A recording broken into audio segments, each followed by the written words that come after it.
Welcome. Today we're reading the chapter The Smiting Thing, of the novel The Metal Monster. Now, sit tight and let's get into it. Silently we looked at each other, and silently we passed out of the courtyard. The dread was heavy upon me.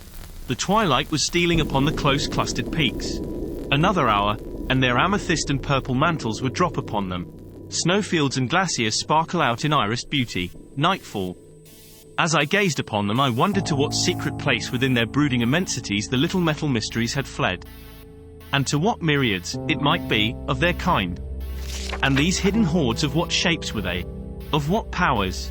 Small like these, or all? Quick on the screen of my mind flashed two pictures. Side by side, the little four-rayed print in the great dust of the crumbling ruin and its colossal twin on the breast of the poppy valley. I turned aside, crept through the shattered portal and looked over the haunted hollow. Unbelieving, I rubbed my eyes, then leaped to the very brim of the bowl. A lark had risen from the roof of one of the shattered heaps and had flown caroling up into the shadowy sky. A flock of the little willow warblers flung themselves across the valley, scolding and gossiping. A hare sat upright in the middle of the ancient roadway. The valley itself lay serenely under the ambient light, smiling, peaceful, emptied of horror. I dropped over the side, walked cautiously down the road up which but an hour or so before we had struggled so desperately, paced farther and farther with an increasing confidence and a growing wonder. Gone was that soul of loneliness. Vanished the whirlpool of despair that had striven to drag us down to death. The bowl was nothing but a quiet, smiling, lovely little hollow in the hills. I looked back. Even the ruins had lost their sinister shape, were time-worn, crumbling piles, nothing more. I saw Ruth and Drake run out upon the ledge and beckon me, made my way back to them, running. "It's all right," I shouted. "The place is all right." I stumbled up the side, joined them. "It's empty," I cried. "Get Martin and Chu Ming quick. While the way's open." A rifle shot rang out above us, another and another. From the portal scampered Chu Ming, his robe tucked up about his knees. "They come," he gasped. "They come." There was a flashing of spears high up the winding mountain path. Down it was pouring an avalanche of men. I caught the glint of helmets and corselets. Those in the van were mounted, galloping two abreast upon sure-footed mountain ponies. Their short swords, lifted high, flickered. After the horsemen swarmed foot soldiers, a forest of shining points and dully gleaming pikes above them. Clearly to us came their battle cries. Again Ventnor's rifle cracked. One of the foremost riders went down, another stumbled over him, fell. The rush was checked for an instant, milling upon the road. "Dick," I cried, "rush Ruth over to the tunnel mouth. We'll follow. We can hold them there. I'll get Martin. Chu Ming, after the pony, quick." I pushed the two over the rim of the hollow. Side by side the Chinaman and I ran back through the gateway. I pointed to the animal and rushed back into the fortress. "Quick, Mart!" I shouted up the shattered stairway. "We can get through the hollow. Ruth and Drake are on their way to the break we came through." "Hurry!" "All right. Just a minute," he called. I heard him empty his magazine with almost machine gun quickness. There was a short pause, and down the broken steps he leaped, grey eyes blazing. "The pony?" He ran beside me toward the portal. "All my ammunition is on him." "Chu Ming's taking care of that," I gasped. We darted out of the gateway. A good 500 yards away were Ruth and Drake, running straight to the green tunnel's mouth. Between them and us was Chu Ming urging on the pony. As we sped after him I looked back. The horsemen had recovered, were now a scant half-mile from where the road swept past the fortress. I saw that with their swords the horsemen bore great bows. A little cloud of arrows sparkled from them, fell far short. "Don't look back," grunted Ventnor. "Stretch yourself, Walter. There's a surprise coming." Hope to God I judged the time right. We turned off the ruined way, raced over the sward. "If it looks as though we can't make it," he panted, "you beat it after the rest. I'll try to hold M until you get into the tunnel. Never do for M to get Ruth." "Right." My own breathing was growing labored. "We'll hold them. Drake can take care of Ruth." "Good boy," he said. "I wouldn't have asked you. It probably means death." "Very well," I gasped, irritated. "But why borrow trouble?" He reached out, touched me. "You're right, Walter," he grinned. "It does seem like carrying coals to Newcastle." There was a thunderous booming behind us, a shattering crash. A cloud of smoke and dust hung over the northern end of the ruined fortress. It lifted swiftly, and I saw that the whole side of the structure had fallen, littering the road with its fragments. Scattered prone among these were men and horses, others staggered, screaming. On the farther side of this stony dike our pursuers were held like rushing waters behind a sudden fallen tree. "Time to a second," cried Ventnor. "Hold M for a while. Fuses and dynamite. Blew out the whole side. Right on, M, by the Lord." On we fled. Chu Ming was now well in advance. Ruth and Dick less than half a mile from the opening of the green tunnel. I saw Drake stop, raise his rifle, empty it before him, and, holding Ruth by the hand, race back toward us. Even as he turned, the vine-screened entrance through which we had come, through which we had thought lay safety, streamed other armored men. We were outflanked. "To the fissure!" shouted Ventnor. Drake heard, for he changed his course to the crevice at whose mouth Ruth had said the little things had lain. After him streaked Chu Ming, urging on the pony. Shouting out of the tunnel, down over the lip of the bowl, leaped the soldiers. We dropped upon our knees, sent shot after shot into them. They fell back, hesitated. We sprang up, sped on. All too short was the check, but once more we held them and again. Now Ruth and Dick were a scant 50 yards from the crevice. I saw him stop, push her from him toward it. She shook her head. Now Chu Ming was with them. Ruth sprang to the pony, lifted from its back a rifle. Then into the mass of their pursuers Drake and she poured a fusillade. They huddled, wavered, broke for cover. "A chance," gasped Ventnor. Behind us was a wolf-like yelping. The first pack had reformed, had crossed the barricade the dynamite had made, was rushing upon us. I ran as I had never known I could. Over us whined the bullets from the covering guns. Close were we now to the mouth of the fissure. If we could but reach it. Close, close were our pursuers, to the arrows closer. "No use," said Ventnor. "We can't make it. Meet M from the front. Drop and shoot." We threw ourselves down, facing them. There came a triumphant shouting. And in that strange sharpening of the senses that always goes hand in hand with deadly peril, that is indeed nature's summoning of every reserve to meet that peril, my eyes took them in with photographic nicety the linked mail, lacquered blue and scarlet, of the horsemen, brown, padded armor of the footmen, their bows and javelins and short bronze swords, their pikes and shields, and under their round helmets the cruel, bearded faces white as our own where the black beards did not cover them, their fierce and mocking eyes.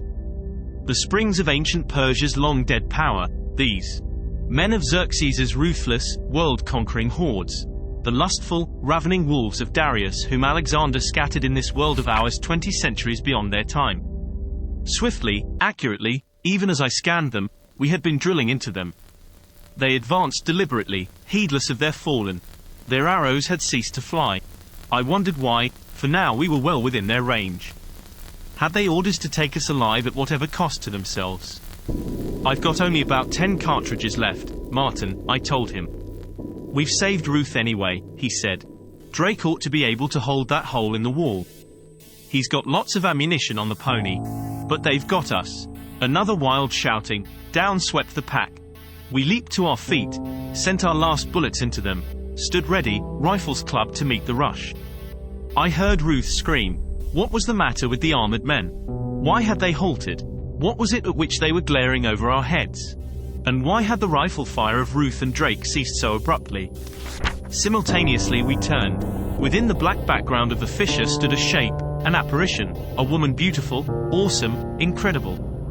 She was tall, standing there swathed from chin to feet in clinging veils of pale amber. She seemed taller even than tall Drake. Yet it was not her height that sent through me the thrill of awe, of half-incredulous terror which, relaxing my grip, let my smoking rifle drop to earth. Nor was it that about her proud head a cloud of shining tresses swirled and pennoned like a misty banner of woven copper flames, no, nor that through her veils her body gleamed faint radiance. It was her eyes, her great, wide eyes whose clear depths were like pools of living starfires. They shone from her white face not phosphorescent, not merely lucent and light-reflecting, but as though they themselves were sources of the cold white flames of far stars and as calm as those stars themselves. And in that face, although as yet I could distinguish nothing but the eyes, I sensed something unearthly.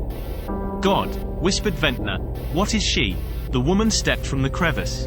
Not 50 feet from her were Ruth and Drake and Chu Ming, their rigid attitudes revealing the same shock of awe that had momentarily paralyzed me. She looked at them, beckoned them. I saw the two walk toward her, Chu Ming hang back. The great eyes fell upon Ventnor and myself. She raised a hand, motioned us to approach. I turned. There stood the host that had poured down the mountain road, horsemen, spearsmen, pikemen, a full 1,000 of them. At my right were the scattered company that had come from the tunnel entrance, 60 or more. There seemed a spell upon them. They stood in silence, like automatons, only their fiercely staring eyes showing that they were alive. Quick, breathed Ventnor. We ran toward her who had checked death even while its jaws were closing upon us. Before we had gone halfway, as though our flight had broken whatever bonds had bound them, a clamor arose from the host, a wild shouting, a clanging of swords on shields. I shot a glance behind. They were in motion, advancing slowly, hesitatingly as yet, but I knew that soon that hesitation would pass, that they would sweep down upon us, engulf us. To the crevice, I shouted to Drake. He paid no heed to me, nor did Ruth, the gaze fastened upon the swathed woman. Ventnor's hand shot out, gripped my shoulder, halted me. She had thrown up her head. The cloudy metallic hair billowed as though wind had blown it. From the lifted throat came a low, a vibrant cry. Harmonious, weirdly disquieting, golden and sweet and laden with the eerie, minor wailings of the Blue Valley's night, the Dragon Chamber. Before the cry had ceased, there poured with incredible swiftness out of the crevice score upon score of the metal things. The fissures vomited them, globes and cubes and pyramids not small like those of the ruins, but shapes all of 4 feet high, dully lustrous, and deep within that luster the myriads of tiny points of light like unwinking, staring eyes. They swirled, eddied and formed a barricade between us and the armored men. Down upon them poured a shower of arrows from the soldiers. I heard the shouts of their captains. They rushed. They had courage, those men, yes. Again came the woman's cry, golden, peremptory. Sphere and block and pyramid ran together, seemed to seethe. I had again that sense of a quicksilver melting. Up from them thrust a thick rectangular column. 8 feet in width and 20 feet high, it shaped itself. Out from its left side, from right side, sprang arms, fearful arms that grew and grew as globe and cube and angle raced up the column's side and clicked into place each upon, each after, the other. With magical quickness the arms lengthened. Before us stood a monstrous shape, a geometric prodigy. A shining angled pillar that, though rigid, immobile, seemed to crouch, be instinct with living force striving to be unleashed. 2 great globes surmounted it like the heads of some two-faced Janus of an alien world. At the left and right the knobbed arms, now fully 50 feet in length, wreathed, twisted, straightened, flexing themselves in grotesque imitation of a boxer. And at the end of each of the 6 arms the spheres were clustered thick, studded with the pyramids again in gigantic, awful, parody of the spiked gloves of those ancient gladiators who fought for Imperial Nero. For an instant it stood here, preening, testing itself like an athlete, a chimera, amorphous yet weirdly symmetric under the darkening sky, in the green of the hollow, the armored hosts frozen before it. And then it struck. Out flashed 2 of the arms, with a glancing motion, with appalling force. They sliced into the close-packed forward ranks of the armored men, cut out of them 2 great gaps. Sickened, I saw fragments of man and horse fly. Another arm javelin from its place like a flying snake, clicked at the end of another, became a 100-foot chain which swirled like a flail through the huddling mass. Down upon a knot of the soldiers with a straightforward blow drove a 3rd arm, driving through them like a giant punch. All that host which had driven us from the ruins threw down sword, spear, and pike, fled shrieking. The horsemen spurred their mounts, riding heedless over the footmen who fled with them. The smiting thing seemed to watch them go with amusement. Before they could cover 100 yards it had disintegrated. I heard the little wailing sounds, then behind the fleeing men, close behind them, rose the angled pillar. Into place sprang the flexing arms, and again it took its toll of them. They scattered, running singly, by twos, in little groups, for the sides of the valley. They were like rats scampering in panic over the bottom of a great green bowl. And like a monstrous cat the shape played with them, yes, played.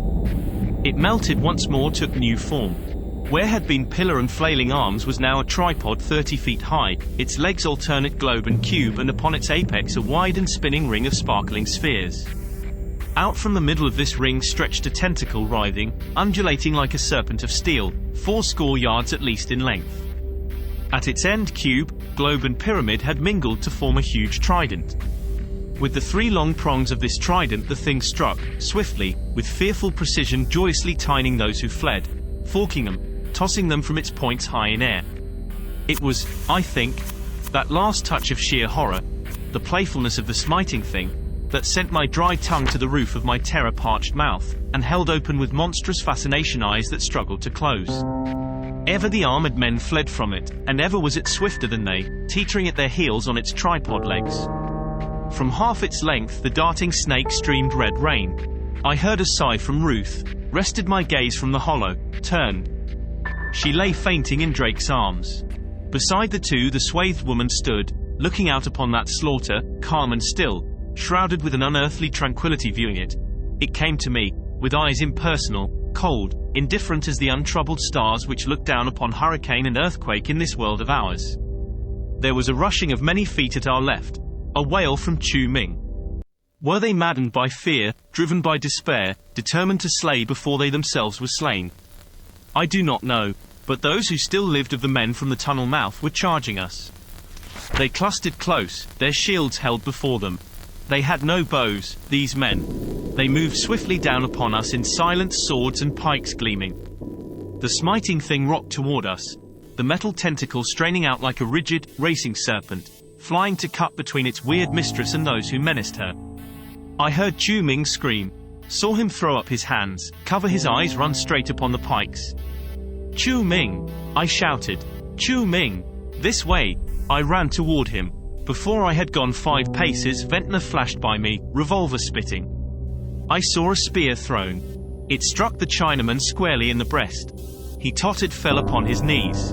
Even as he dropped, the giant flail swept down upon the soldiers. It swept through them like a scythe through ripe grain. It threw them, broken and torn, far toward the valley's sloping sides. It left only fragments that bore no semblance to men. Ventnor was at Chu Ming's head. I dropped beside him. There was a crimson froth upon his lips. I thought that Shinja was about to slay us, he whispered. Fear blinded me. His head dropped, his body quivered, lay still. We arose, looked about us dazedly. At the side of the crevice stood the woman, her gaze resting upon Drake, his arms about Ruth, her head hidden on his breast. The valley was empty save for the huddled heaps that dotted it. High up on the mountain path a score of figures crept, all that were left of those who but a little before had streamed down to take us captive or to slay. High up in the darkening heavens the Lammergeiers, the winged scavengers of the Himalayas, were gathering. The woman lifted her hand, beckoned us once more. Slowly we walked toward her, stood before her. The great clear eyes searched us, but no more intently than our own wondering eyes did her. Did you enjoy today's chapter of The Metal Monster? Why not subscribe and ring the bell?